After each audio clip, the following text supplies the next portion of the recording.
자, 지구 온난화에 유독 취약한 지역이 있다. 왜 이렇게 요 제목으로 해가지고요.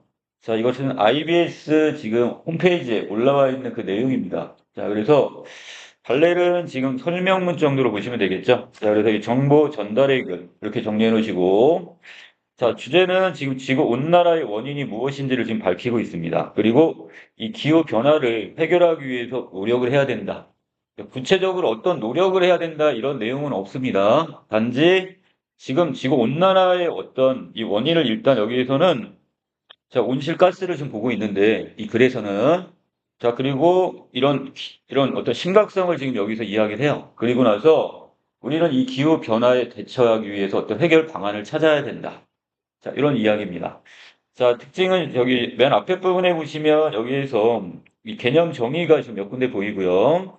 자, 특히 여기 시각적 자료를 상당히 많이 사용을 했습니다. 그래서 어떤 독자들의 이해를 좀 많이 도와줬고, 그다음에 이 과학적 원리를 바탕으로 해서 자, 설명을 진행하고 있다는 것. 그것도 하나의 특징이 되겠습니다.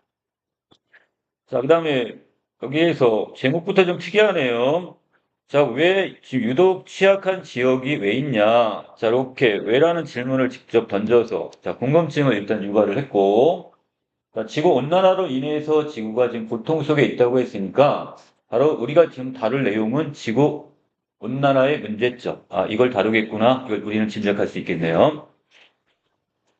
자, 본문 들어갑시다. 파리 기후 협약 변화 협약에서 들어보셨나요? 먼저 묻고, 자, 이게 뭐냐?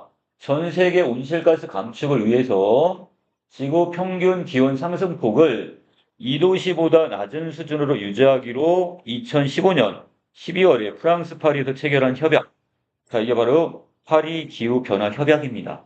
자, 묻고 답하는 문답법을 사용하고 있네요. 자, 그리고 여기서 파리기후 변화 협약이 뭐냐에 대한 개념 정의도 여기 나와 있습니다. 자, 그 다음에 제가 여기 중간중간에 보시면 여기 파란색으로 해가지고요.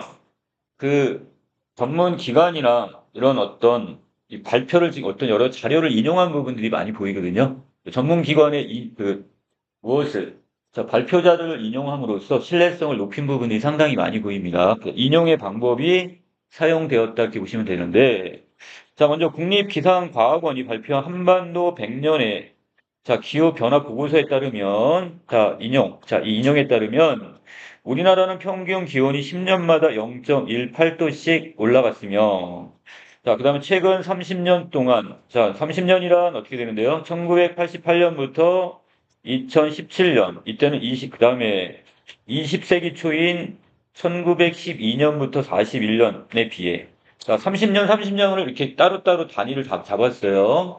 자, 그래서 옛날 20세기 초였던 1912년부터 41년까지 이 30년. 자, 이때와 요 30년과 그 다음에 앞에 지금 1988년부터 2017년까지 요 30년. 자, 요 두 개를 지금 비교를 했는데 자, 1.4도씨 정도가 상승을 했답니다. 그러면 과거의 30년에 비해서 지금 최근 30년 동안의 기온이 어떻게 됐다는 거야? 더 훌쩍 더 기온이 많이 올라갔다는 얘기가 되겠죠? 자, 이걸 보여주는 표가 바로 이 아래에 있는 표네요. 자, 1912년부터 해서 2017년도까지인데요. 자, 여기 우리가 주목할 거는 그 가운데 부분에 있는 바로 이 초록색입니다. 초록색이 바로 뭐가 되는 거야? 자, 이게 평균 기온이라죠. 이걸 지금 비교해 놓은 게 아까 윗부분의 내용이었는데, 자, 여기 있는 아랫부분에서, 자, 보시면 여기 1900 몇 년이라고 했어요, 우리가? 12년이라고 했나요? 이때부터 40년이 가까운 이때까지니까, 자, 이 노란색 부분, 자, 이때, 자, 여기에 비해서, 자, 지금 어디 1900년 이후에 이때가 어떻게 더 온도가 어떻게 됐다? 평균 기온이 더 많이 상승을 했다. 이걸 보여주는 표입니다, 지금. 이해되시나요, 이 표? 자, 밑으로 내려갑니다. 자, 그래서 국립기상과학원은 한반도 100년의 어떤 기후 보고서를 통해서 자, 우리나라의 연평균, 그럼 최고, 그 다음에 최저 기온이 지난 100여 년간 상승해 왔다고 분석을 했습니다. 자, 지속적인 건 아니고요. 보시면 알겠지만 어떻게 됐어요? 올라갔다 내려왔다를 반복하는데 자, 전체적인 평균을 내봤더니 전체적으로 이것이 어떻게 됐다는 거야? 기온이 상승했다는 결과치를 얻어냈다. 이 뜻이 되겠습니다. 자, 그렇다면 왜 파리 기후 변화 협약은 지구 온난화를 유발하는 원인으로서 온실가스를 주목했을까요? 이렇게 얘기했으니까. 자, 그러면 지구 온난화의 주 원인을 물어보고 있다. 온실가스를 보는데 그 이유가 뭐냐? 이거. 자, 질문을 던졌네요. 태양에서 지구로 도달하는 빛 에너지는 파장이 짧은 단파 복사입니다. 자, 이 단파라는 말 자체가 단자가 무슨 단자야? 짧을 단자야. 그러면 앞에 짧다, 짧다.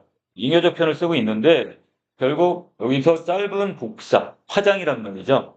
자, 그런데 지구는 이를 흡수한 뒤에 파장이 긴 장파, 이 장파라는 말이 길 장자를 쓰니까 장파 복사 형태로 자, 얘를 우주로 다시 방출을 하게 됩니다. 자, 다시 정리하면 자, 태양으로부터 우리가 지금 짧은 파장의 뭐가 복사 에너지가 지금 전달이 됐어요, 지구에. 그럼 지구는 이걸 여기에서 다시 뭐로 이걸 긴 파장의 복사 에너지로 다시 우주로 방출을 하게 됩니다. 이해되시나요? 자, 그런데 자, 이때 이산화탄소를 포함한 온실가스는 그 장파, 긴 파장의 복사 에너지를 대기 중에 가두어 놓는 역할을 합니다. 이게 우주로 다시 빠져나가야 되는데, 자, 뭐가 있으니까? 온실가스가 이거를 밖으로 빠져나가지 못하도록 막아버리네요, 지금. 이렇게 하나의 온실을 만들어버린단 말이야. 자, 이렇게, 자, 어떤 장파 복사 에너지를 대기 중에 가두어 놓는 역할을 하는 이러한 현상을 우리는 온실 효과다. 자, 여기도 마찬가지 개념의 정의가 나와 있다는 거. 자, 그리고 이것이 지구 온도를 상승시키는 바로 지구 온난화의 주 원인이 된다는 것 중에 하나로 알려져 있다는 거. 여기까지 이해됐습니까? 자, 전체적으로 자, 우리가 어떤 밖으로 빠져나갈 이 복사 에너지가 장파의 복사 에너지가 무엇에 의해 자, 여기는 이산화탄소와 같은 온실가스에 의해서 이것이 밖으로 빠져나가지 못하고 자, 기온의 상승의 원인이 된다. 이렇게 보시면 되겠습니다.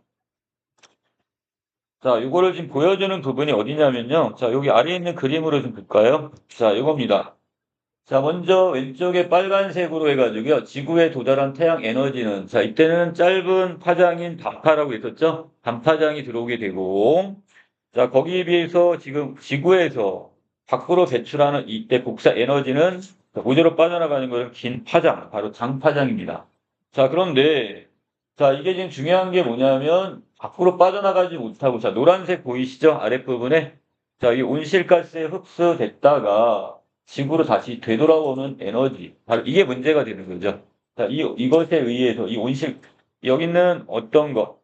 자, 보시면 알겠지만, 띠 형태로 해가지고요. 이렇게 지금 온실가스가 형성이 되는 바람에 얘가 밖으로 배출이 안 돼요.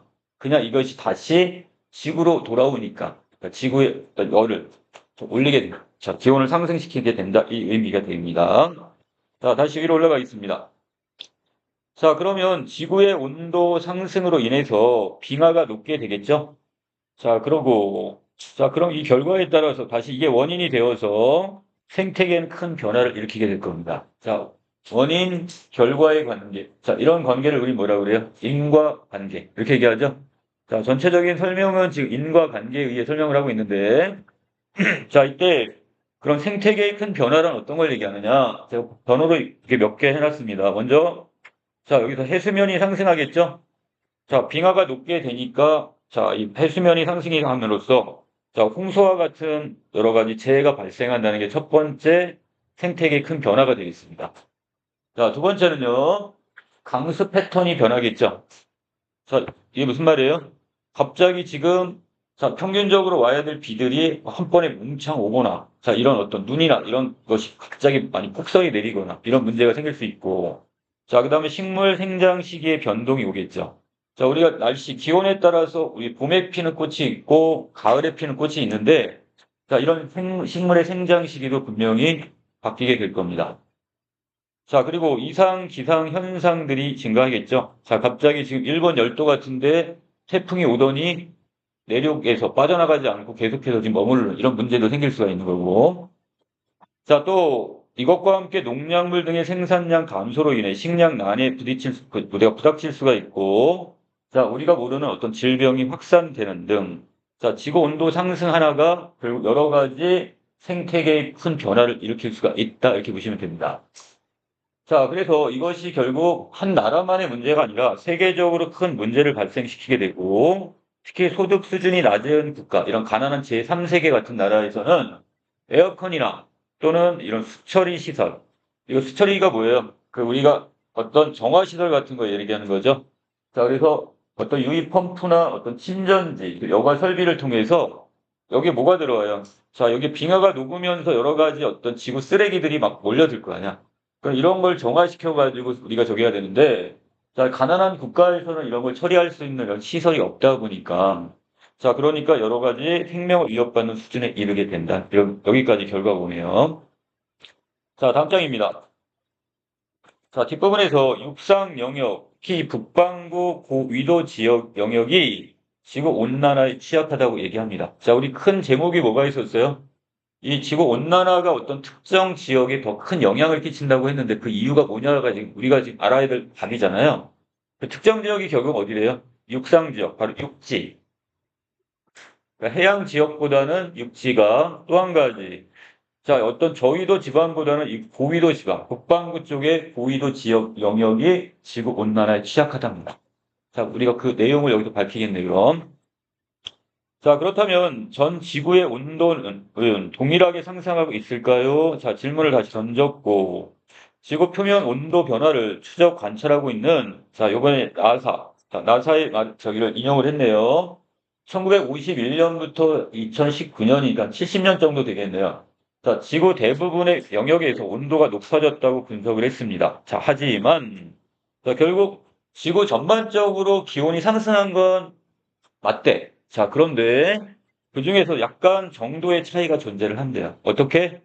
자, 육지 근처와 그 다음에 육지 근처는 자, 비열이 높은 저기 해양에 비해서 온도가 빠르게 오르는 경향을 보였고, 자, 정리하면 첫 번째 육지 근처가 기온 상승이 빨랐다.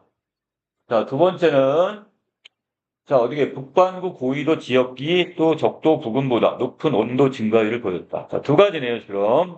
하나는 육지 근처. 자, 이 부분이 좀 빠르게. 그리고 두 번째 북반구 고위도 지역. 이 부분이 온도 증가율이 높아졌다. 됐습니까, 여기까지? 자, 그 다음에 기후 변화의 지역적 차이는, 자, 위에 있는 부분이 지역적 차이잖아. 어디야, 어디? 육상과 육지와 해양의 차이. 두 번째, 고위도와 저위도 지방. 이 적도 부분의 어떤 차이. 자, 이것 차이는, 자, 그 요인을 뭐로 볼 수 있냐? 지표면의 상태 변화에 따른 지역적 영향뿐만 아니라, 자, 첫 번째는 가장 큰 이유는 바로 뭐가 되겠어요? 바로 여기 있는 지표면의 상태에 따라 달라지겠죠. 이것이 육지냐 아니면 물에 덮여 있는 해양이냐. 이거에 달라질 수 있고, 자, 여러 가지 영향뿐만 아니라 강수, 자, 얼마만큼 비가 많이 내리는지, 자, 이런 것들도 중요하겠네요. 또 대기 순환, 해류의 변화, 바닷물의 어떤 변화와 같은 복합적인 요인에 의해 발생을 한다고 보고 있습니다. 자, 아래 관측 결과를 보면 북극해를 둘러싼 시베리아나 알래스카, 캐나다 등의 영역은 유독 온도가 뜨거워지는 것을 관찰할 수가 있답니다. 여러분, 시베리아나 알래스카, 캐나다 같은 지역은 어떤 지역이야? 빙하나 이게 덮여있는 차가운 지역이잖아요. 그런데 이런 곳에 유독 온도가 지금 뜨거워지고 있답니다. 자, 그리고 이렇게 북극 영역에 온도가 빠르게 오르는 현상을 우리는 뭐라 한다? 이걸 북극 증폭 현상이다. 이렇게 이야기를 합니다. 자, 이 개념 정의 또 한 번 나왔네요. 이 북극 증폭의 원인을 규명하기 위한 시도가 지금 이루어져 왔지만 정확한 유발 요인에 대해서는 아직도 여러 논쟁이 있답니다. 아직까지 확실하게 이게 답이다.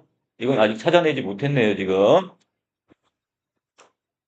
자, 그림을 하나 보고 갑니다. 자, 여기 있는 색깔 띠를 보시면, 자, 여기 있는 보라색은 뭐래요? 그 밑에 보시면, 범례를 보시면. 자, 보라색은 마이너스 4.1도인데, 여기부터 시작해가지고, 자, 이 빨간색, 이쪽은 지금 2도, 자, 여기는 2.0에서 4.1도 이상. 상당히 지금, 그래서, 자, 제가 두 군데에다 지금 빨간색을 칠해놨거든요. 저기, 색깔을, 여기 동그라미를 쳐놨어요. 자, 윗부분에, 여기 윗부분, 위도 지역, 이쪽하고, 네, 중간 부분에 여기 보이시나요? 자, 이렇게 파란색으로 해서 제가 동그라미 쳐놓은 부분이 보일 겁니다. 자, 그러니 1951년부터 2019년까지 한 70년간 지구 표면의 온도 변화를 관측한 결과 색이 붉어질수록 온도가 많이 상승했다는 의미로 자, 북극 지역의 온도가 지금 유독 많이 상승했음을 알 수 있습니다. 자, 회색 부분은 누락 지역이라고 했으니까 여기는 정확하게 온도 파악이 안 되었다. 이렇게 보시면 되겠네. 자, 왜 북극이 이렇게 지금 뜨거워졌나? 자, 여기에 대한 질문을 던졌습니다. 문제 해답은 내 안에 있다는 말처럼, 자, 2000년대 이전까지 연구자들은 뭐라고 생각했냐? 북극 증폭의 원인, 북극 지역이 이렇게 뜨거워지는 원인이 바로 뭐 때문에 북극 자체에 있다고 분석을 했습니다. 자, 이렇게 주장을 했단 말이야. 자, 그 근거로 바로 온실가스로 인해서 온도가 상승을 하고 북극의 해빙과 자, 얼음이 그 다음에 고위도 지역의 눈을 녹이기 때문이다 이렇게 얘기를 했어요. 자, 이런 근거를 들어서 자, 2000년대 이전까지 연구자들은 북극 자체에 어떤 이런 온실가스로 인한 지구 온난화의 결론을 내렸단 말이야. 이런 주장을 내세웠단 말이야. 자, 반사율이 높은 눈과 그 다음에 빙하는 자, 얼음 덩어리는요. 자, 이것이 어떻게 자, 햇빛을 반사시키는 든든한 역할을 해요. 이해되시나요? 빛이 이렇게 들어오는데 자, 이때 눈이나 그 다음에 얼음 덩어리가 있으면 이게 어떻게 해요? 얘를 흡수하는 게 아니라 반사시킨단 말이야, 지금. 자, 그런데 이들이 녹아버리면 어떤 일이 벌어지죠? 그럼 빛을 반사를 못시키는 거죠. 복사에너지 반사를 못한단 말이야. 그러면 자, 이 태양 복사에너지가 지표나 태양으로 흡수가 돼버리죠, 직접. 그러면 온난화가 가속화돼 버리고 자, 이처럼 북극 증폭의 주요 원인을 표면 반사율 감소로 지목하는 자, 지역적 메커니즘은 한동안 정설처럼 받아들여졌다. 이것을 지금 당연한 것으로 받아들였단 말이야. 이렇게. 자, 아래 그림을 봅니다. 자, 태양 쪽에서 지금 뭐가 복사 에너지가 이렇게 나오면 그 이전까지는 무엇에 자, 이 아랫부분에 있는 해빙이 보이는데 해빙에 의해서 이것들이 어떻게 돼요? 다시 반사를 시켰기 때문에 태양은 그거에 비해서 이 북극 지방이 그렇게 뜨겁지가 않았단 말이죠. 자, 그런데 이 해빙이 점점 어떻게 해요? 녹았어요. 자, 그럼 이것이 작아지다 보니까 결국 이것은 고스란히 결국 태양 복사 에너지는 누가 그냥 지구가 온전히 그걸 흡수할 수밖에 없게 되는 거죠. 그러면 점점 지구는 뜨거워지는 불덩어리가 된다. 이런 원리가 바로 이 그림이 되겠습니다. 자, 이거 이해되시나요? 자, 밑으로 내려갑니다. 그래서 이 지역적 메커니즘은 바로 이 그림, 이런 식으로 이걸 설명을 했단 말이야. 자, 그런데 2000년대 들어오면서 다양한 기후 모델이 개발됐고요. 특히 북극 증폭이 지역적 요인뿐만 아니라 이것만 가지고 설명하기는 좀 문제가 있고 다른 어떤 지역의 영향이 복합적으로 작용한다는 주장이 나오기 시작합니다. 자, 그래서 온실가스가 열대, 중위도 지역의 온도를 상승시키게 되면 자, 이때 따뜻해진 해수가 해류를 타고 자, 바닷물의 그 흐름이 있죠? 이거를 타고 어디까지? 북극까지 올라오게 되고 그렇게 되면 이 따뜻한 해수에 의해서 북극 근처에 있는 뭐가 녹아버리는 거야? 얼음이, 해빙이 녹아버리는 바람에 자, 이것이 바로 뭐야? 원거리 메커니즘이 되겠습니다. 이해되시나요, 지금? 자, 그렇다면 자, 온실가스의 어떤 열대, 이 중위도 지역의 온도가 상승이 되네요. 그러면 바닷물이 데펴지니까 이 데펴진 바닷물이 어디까지 올라와서 이 북극까지 올라오게 되고 거기서 그 근처에 있는 얼음을 녹여버리는 그러니까 전체적으로 뜨거워지게 되는 이렇게 원리를 설명하는 게 이게 원거리 메커니즘입니다. 자, 밑에 갈게요. 북극의 온난화에 직격탄을 가하는 것이 지역적 메커니즘인지, 자, 아까 얘기했던 이것인지 또는 원거리 메커니즘인지에 대해서는 오랫동안 논란이 있었답니다. 자, 그런데 이 글을 지금 쓴 바로 여기가 IBS였죠. 여기에서 이 사람들은 어느 입장을 얘기한다.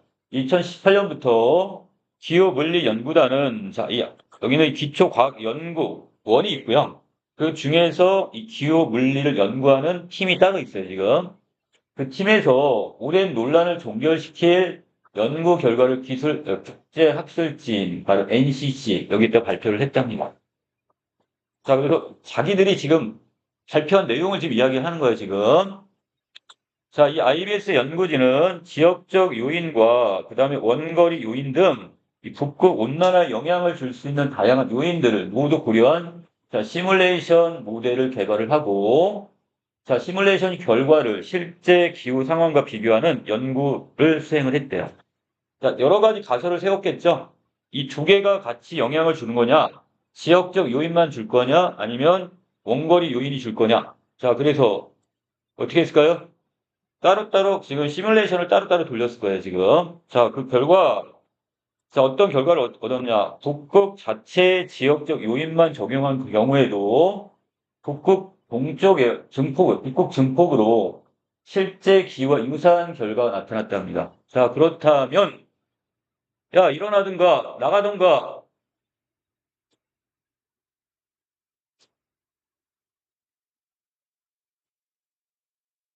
자, 뒷부분에서요. 자, 결국 여기서 지금 노란색 칠한 부분은 어떤 게 되는 거예요, 지금? 그 이전에 지금 2000년대 이전까지 지금 여기선 지역적 메커니즘을 지금 내세웠잖아요. 자, 이거는 그 지역의 어떤 사례, 온실가스로 인해서 그 지역의 전체적으로 기온이 올라가 상승하는 거다. 이렇게 설명을 했는데, 2000년대 이후에서는 지역적 요인 갖고는 안 될 것 같고, 다른 지역적 영향을 함께 지금 복합적으로 이렇게 보는 원거리 메커니즘을 주목을 했단 말이야. 자, 그래서 여기 연구단은 지금 어떻게 했대요? 이게 어떤 게 과연 맞는 건지를 지금 알아보기 위해서 자, 이걸 다시 이런 시뮬레이션을 돌려봤더니 자, 아래와 같은 노란색과 같은 결과치를 얻어냈답니다. 자, 그렇다면 이 결과는 어떤 거래요? 원거리 요인은 부가적인 역할만 할 뿐이라고 했으니까 자, 어느 정도의 영향은 분명히 주겠지만 주 요인은 뭐로 보는 거야? 지역적 요인만으로도 북극 증폭이 발생한다는 것을 의미한다 하겠으니까. 자, 여기서 지금 얻어낸 결과치는 결국 뭐예요? 바로 여기서 지역적 메커니즘. 자, 이거를 지금 옹호하는 쪽이네요, 지금. 이 결과치를 지금 얻어냈습니다. 자, 그렇다면 열대 지역은 왜 뜨거워지는 거냐? 왜 기온이 상승하는 거냐? 자, 여기에 대해 다시 질문을 던졌습니다. 앞서 소개한 나사 측 관측 자료를 다시 또 한번 인용을 하네요. 북극 외에도 유독 빨갛게 칠해진 부분이 있어요. 바로 적도 부분의 열대 지역 부분입니다. 자, 아까 그림 다시 한번 올라가 봅시다. 자, 여기에서 제가 중간 부분에 이렇게 색깔 칠해놓은 부분 보이죠? 자, 빨갛게 지금 달궈진 부분이 몇 군데 보이는데, 자, 여긴 적도 부분인데, 왜 여기는 그럼 이렇게 뜨거워지는 걸까? 자, 이거에 대해서 지금 질문을 던졌어요.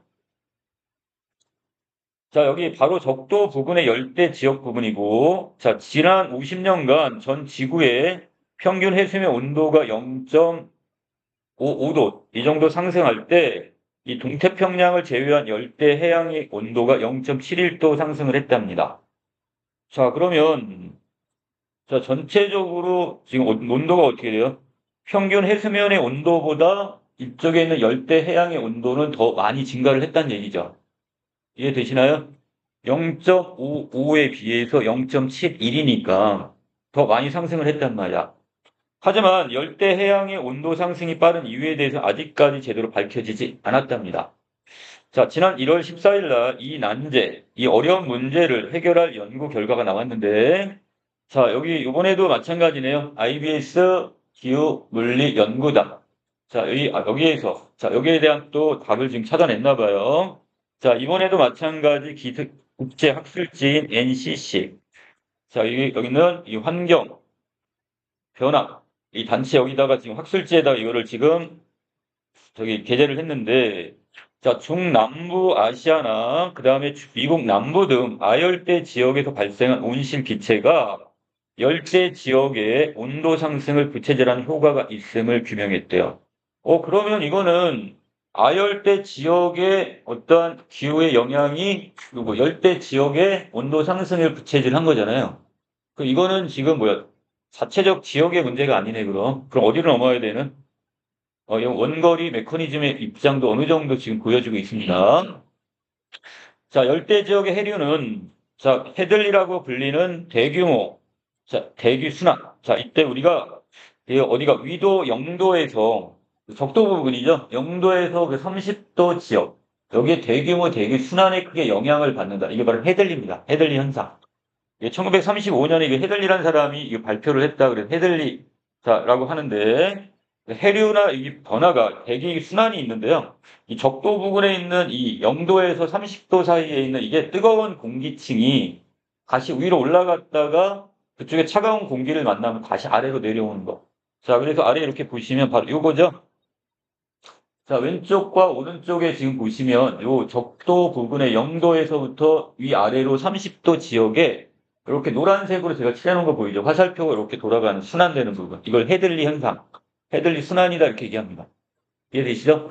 자, 그래서 여기는 지금 뜨거웠던 부분이 이게 올라가면서 이게 차가운 공기와 만나서 이렇게 순환이 일어난 요 원리가 되는데, 자, 이때 이 열대 적도 지역의 따뜻하고 습한 공기가 수렴하고, 자, 이 공기가 모여서 이 상승한 다음에 남북 방향으로 발산을 해서, 자, 이게 다시 흩어져서 아열대 지역에서는 하강 기류와 함께 하층의 발산이 생기게 된대요. 자, 그러면 이게 어떻게 되는 거야? 열대 적도 지역에서는 따뜻한 공기야. 애들이 모였단 말이야. 자, 이 녀석이 지금 어느 쪽으로 다시 남북 방향으로 이렇게 흩어졌다가 아열대 지역의 하강 기류를 만나게 돼요. 아열대는 열대 지역보다는 약간 차가운 공기겠죠. 아열대니까 열대보다 버그맞자야 약간 더 낮은 열대니까 거기는 차가운 공기를 만날 거 아니야. 이게 만나게 되면 그것이 다시 대기 하층의 발산으로 인해서 이게 흩어지게 되는 현상이 빚어집니다. 이때 자 무역풍이 아열대 차가운 공기를 열대 적도 지역으로 수송하게 돼요. 아열대 지역은 차가운 공기야. 거기에 비해서 열도 지역은 어때요? 이쪽은 지금 뜨거운 공기가 있겠죠. 자, 차가운 공기가 뭘 만나는 거야? 이 차가운 공기가 무역풍에 의해서 뜨거운 적도 지역으로 차가운 공기를 이렇게 보내준단 말이야. 자, 또한 이 과정에서 해류의 흐름이, 해류니까 이번에는 바닷물의 흐름이네요. 바닷물의 흐름이 동쪽에서 서쪽으로 이동하면서 자, 열대 지역 심해, 이 깊은 바닷속의 차가운 해수가 표층으로 올라오는 용승 현상이 일어납니다. 자, 쉽게 되면 바닷물이 아래에 있는 아래와 위아래가 지금 뒤바뀌어 버리는 거예요, 지금. 자, 그래서 차가운 해수가 어디로? 거꾸로 바다 위층으로 이렇게 올라와 버립니다. 자, 이런 현상이 빚어진대요. 자, 두 가지네요. 자, 여기는 하나는 무역풍이니까 바람에 의해서 아열대 지방의 차가운 바람에 의해서 뜨거운 쪽으로 이동을 하는 게 하나 있고 또 한 가지는 지금 해류의 이동에 따라서 결국 밑에 있는 차가운 물이 바닷물 밑에 있는 밑에 층에 있던 바닷물이 차가운 게 위로 올라오는 용승 현상이 또 하나 일어나게 됩니다. 자, 여기도 지금 결국 어떻게 자, 이런 여러 가지 무역풍과 해류의 흐름에 의해서 여러 가지 어떤 이런 기후적 변화가 일어나니까 자, 원인, 결과, 인과관계를 설명을 하고 있고요. 자, 열대 지역의 온난화가 진행이 될수록 자, 그러면 자, 이때 열대 지역에서는 구름이 많아져서 태양빛을 더 반사하게 되고 자, 이거 이해되시나요? 자, 열대 지역이 온난화가 계속이 되면 자, 열대 지역의 구름이 뭉게뭉게 더 많이 피어나게 된대요. 그러면 자, 이때 복사 에너지, 태양으로부터 오는 복사 에너지는 어떻게 되는 거야? 반사를 하겠죠. 자, 그러면 이때 헤들리 순환이 강해짐과 함께 자, 그럼 어떻게 공기의 대류의 순환은 0도에서부터 적도 부근에서부터 30도 그 지역에 얘는 계속 순환을 한단 말이야. 여기 강해짐과 아열대에서 열대로 차가운 공기가 이류하고 자, 이 공기 이류란 말을 쓰고 있는데요. 이것이 수평으로 불어오는 그 바람을 우리가 이류라고 해요. 그래서 또 강해진 용승현상 아까 이 두 가지 설명해 있었죠. 아까 우리 얘기했던 자, 헤들리, 이 대기 순환에 의한 방법 하나와 용승 현상에 의한 이 두 가지에 의해서 열대 지역의 온난화를 상쇄시키는 역할을 하게 됩니다. 자, 그러면 상쇄를 시키는 거니까 저는 결국 뜨거운 기온이 아니라 어떻게 되는 게 이게 상쇄가 돼서 이런 무역풍이나 차가운 바람이 불어와 주기 때문에 얘는 결국 어떻게 뜨거운 열기가 식어버리는 거야, 지금. 그래서 상쇄가 되는 거란 말이야. 자, 여기까지 인과. 자, 그런데 이게 문제가 아니죠. 자, 어떤 문제가 생기냐면 그 아랫부분입니다. 자, 그림 두 개를 좀 비교해 볼게요.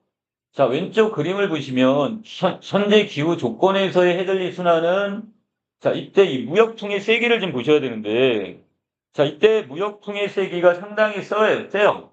그러면 오른쪽에 있던 어떻게 이 아열대 지역의 차가운 공기가 어느 쪽으로 밀려올 수 있어? 열대 지역의 뜨거운 공기층으로 공기층을 밀어낼 수가 있어요. 이렇게 되면 상쇄를 시켜주는 거야, 기온을. 낮춘단 말이야. 그런데, 자, 오른쪽 그림을 보시면, 아열대 지역은 분명히 차가운 공기 지역이란 말이죠. 맞나요? 자, 그런데, 이때 지금 무슨 일이 일어났냐? 무역풍이 약화돼 버렸어요. 바람이 세지를 못해. 그럼 아열대 오른쪽에 있는 이 차가운 공기층을 어디로 끌고 와야 되는데, 왼쪽에 있는 열대 지역으로 끌고 와야 되는데, 우역풍, 바람이 약하니까 이걸 못 끌고 와버려요. 자, 그렇게 되면 어떻게 되는 거야? 왼쪽은 더운 상태가 계속 되겠죠. 자, 아래로 내려갑시다. 연구진은 현재 벌어지고 있는 열대 온도 상승을 밝히기 위해서 열대와 그 다음에 아열대에서 발생할 수 있는 온실 기체가 온도 상승에 기여하는 정도를 분리해서 접근을 해봤답니다. 자, 그러니까 열대 따로 온실 기체, 그리고 아열대 지역의 온실 기체, 온도 상승. 자, 이걸 따로따로 이렇게 좀 밝히기 위해 이거 따로따로 분리를 해서 이런 시뮬레이션을 또 여기 진행을 해봤나 봐. 자, 기후 오염으로 열대, 아열대 지역의 이산화탄소 농도 증가가 발생했을 경우에 각각 이것을 실험을 하고 대기 및 해양 순환 과정을 면밀히 분석을 해봤대요. 자, 그 결과 아열대 지역의 이산화탄소는 자, 이 노란색 부분 중요합니다. 같은 양의 열대 지역 이산화탄소보다 열대 해수면 온도를 40도 더 상승시키는 것으로 결과가 나왔어요.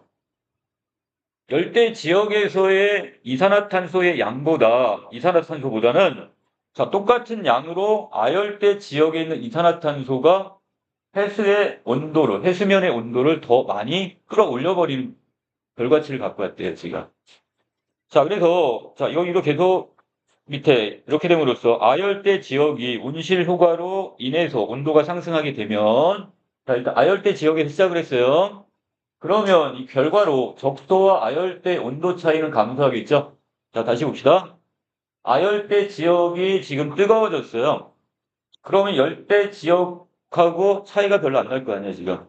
자, 그러면 온도 차이는 감소하고, 자, 일단 헤들리 순환이 약화가 되고, 이에 따라서 무역풍과, 자, 모두, 여기 있는 용승 현상도 마찬가지, 얘들도 어떻게 된대요? 줄어들게 된대요. 자, 그렇게 되면 적도 부근의 해수면 온도는 증가할 수밖에 없어. 아까 이 우역풍이 강하고 용승 현상이 일어나면 아까 이 온실 그 어떤 이런 저기 지구 온난화에 이것을 상쇄시킬 수 있는 효과가 있는데 얘들이 그 역할을 못 해주니까 결국 어떻게 돼버리는 거야? 온도는 증가할 수밖에 없는 거죠. 자, 그래서 여기까지 계속 원인 결과 계속 이어지는 인과적 관계로 이렇게 해석하시면 되겠고.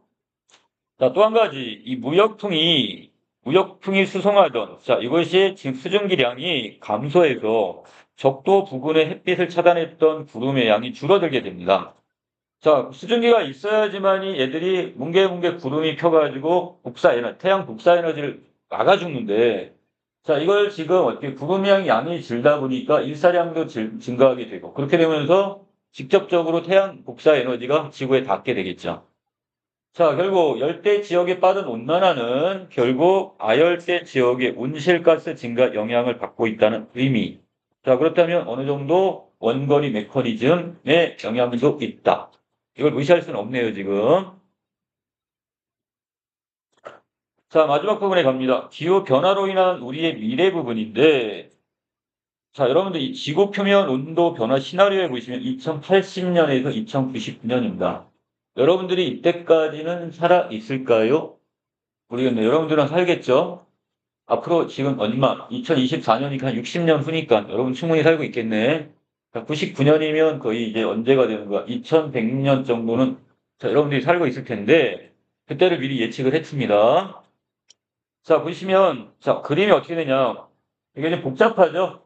자, LA는 플러스 3.8, 한국은 2.7. 자, 이런 식으로 지금 이렇게 숫자가 보이고 자, 밑에 뭐 중국 같은 경우는 상당히 높은데 자, 이게 뭐냐? 이 데이비드 바티스티 이 미국 워싱턴 교수의 적인 내용인데요. 자, 잘 보세요. 이 1980년에서 1999년이에요. 몇 년이죠? 이때 20년 정도가 될 거야, 지금. 이때와 2080년에서 2099년까지도 한 20년 되죠. 자, 두 개를 이렇게 비교를 합니다. 자, 그럴 때, 자, 이거 숫자 하나 잘못 나온 것 같아요. 2018년이 아니라 이거 2080년으로 바꿔놔야지 말이 돼요, 지금.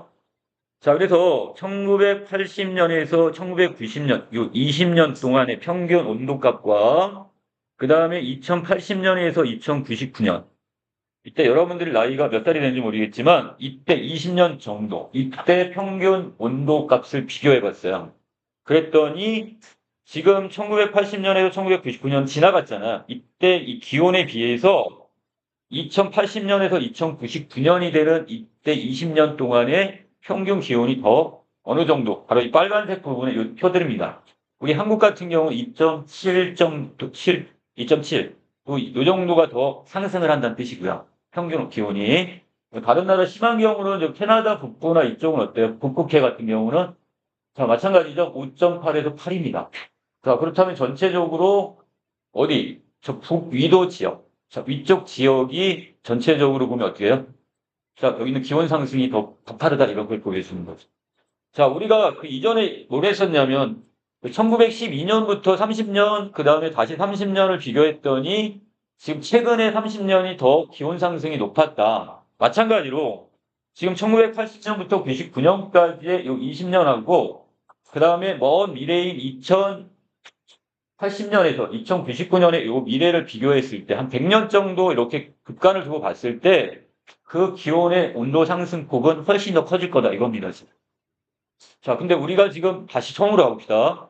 파리 협약은 몇 도씨 아래로 제한을 하자고 그랬죠? 2도였죠. 자, 그러면 지금 이게 맞는지가 의문이 드네요. 더 올라가는데. 자, 그래서 기후 변화의 지역 불균형은 미래에도 계속될 것으로 보이고 자, 우리나라의 경우는 다른 지역에 비해 상승폭이 낮은 편이긴 하지만 그래도 안심할 수는 없대요. 왜? 파리 기후 협약의 목표는 분명히 2도씩 훌쩍 넘길 것으로 예상되겠습니다. 우리나라도 낮은 수준이긴 하지만 우리나라는 2.7도시면 넘어섰단 말이에요. 뭐 다른 나라는 8도시까지 넘어갔는데 과연 자, 여기 문제가 되는 거죠. 자, 게다가 이 IBS 기후 물리 연구단의 분석에 따르면 자, 다시 이걸 인용을 했습니다.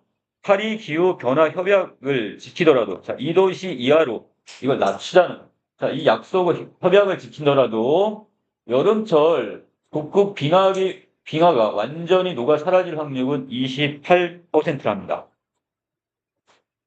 2도시를 지금 우리가 2도시 아래로 낮춰서 우리가 온도를 배출하는 거야. 그래도 지금 여기 9월 달이 됐을 때, 여름철 9월 달이 됐을 때 북극 빙하가 완전히 녹을 확률 28%. 자, 이걸 어떻게 계산한 거냐? 연구진은요, 산업혁명 전과 비교해서 전 지구의 기온 상승이 1.5도에 이르면 이때 9월 북극 해빙이 어느 정도 완전히 유실될 확률 6%로 봤고요. 그 다음에 다시 2도 상승했을 때를 28도시로 분석을 했던 겁니다. 자, 지금보다 결국 더 엄격한 정책과 노력이 필요하다는 의미가 되겠네요. 자, 이 결국, 여기 있는 이 수치는 결국 2도 갖고 안 된다. 이거보다 더 낮춰야 된다. 자, 이런 의미를 지금 여기서 내포했다. 이렇게 보시면 되겠고. 앞서 소개한 연구들이 분석한 것처럼 지구 온난화에는 지역적인 요소뿐만 아니라 원거리의 요소들도 복합적으로 작용하고 있습니다. 자, 아까 분명히 뭐라고 했어요? 지역적 요소 분명히 있다고 했어. 하지만 이것뿐만 아니라 원거리 요소, 바로 자, 여기는 원거리 메커니즘도 함께 작용한다고 보고 있네요. 자, 그래서 기후 변화 문제를 해결하기 위해서는 전 지구적인 메커니즘에 대한 규명이 꾸준히 이루어져야 할 것으로 생각한다. 자, 이게 바로 글쓰기의 주장이 되겠습니다. 어느 한 지역에서 이걸 아무리 줄이려고 한다고 해서 전 지구적인 걸 줄일 수가 없어요. 같이 노력을 해야 될 수밖에 없다는 얘기예요. 기초 과학자들이 연구가 기후 변화 완화와 적응에 대한 이런 계획을 세우는데 든든한 가이드가 될 것으로 기대된다 그랬으니까. 자, 아직 뭐가 필요하다는 거야? 기초 과학자들의 자, 우리 IBS와 같은 이런 어떤 연구 단체들에 의해서 지속적인 연구를 통해서 이걸 어떻게든지 지금 줄이기 위한 구체적인 계획이 나와야 된다. 이걸 기대한다. 이런 내용이 되겠습니다. 자, 그래서 이 내용은 지금 어디에? 자, 이 IBS 기초과학연구원 공식 블로그에 게재됐던 내용이고요. 자, 이걸 우리가 지금 네이버를 통해서 지금 확인하고 있습니다. 자, 여기까지 어떤 환경 오염 중에서 바로 기치고 온난화, 그리고 이것을 그 온실가스와 그다음에 여기 있는 두 가지 메커니즘을 보죠. 지역 메커니즘과 또 하나는 원거리 메커니즘을 가지고 설명했는데 결과적으로는 전 세계적인 문제다. 함께 우리가 고민을 해야 된다. 자, 이런 내용이 되겠습니다.